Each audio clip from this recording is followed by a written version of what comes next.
First, the content will be divided into 4 parts today. First, we will update the server capability and the database. And then we go into the pre-process and the integration tools.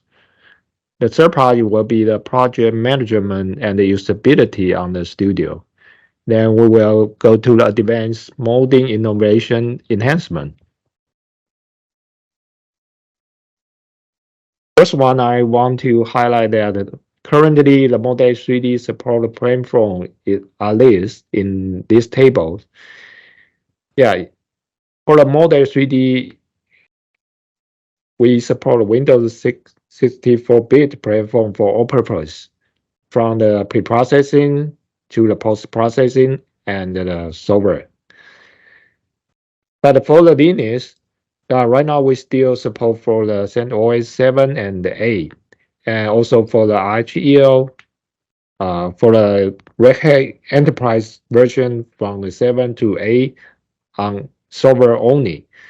But we provide some of the computer manager that you can set up the Windows Linux mixed platform to perform the calculation through Windows. And for the mesh, also we still support for Rhino 7 64-bit platform only.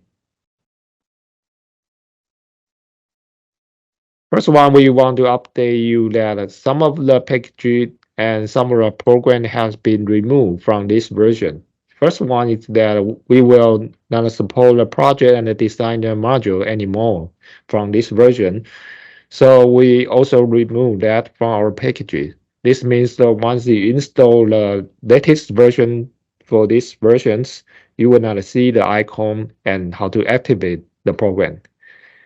And the other one is the part designer package also been removed from the Moldex3D Sync. However, users still can use the studio to do the more powerful, like the pre and the post tools to do the project management. And we also will highlight some of the enhancement for this version later. The first part of that, let's get into the server capability and the database update. First one, we want to introduce you some of the new product line that we have some of the Cloud Connect based product.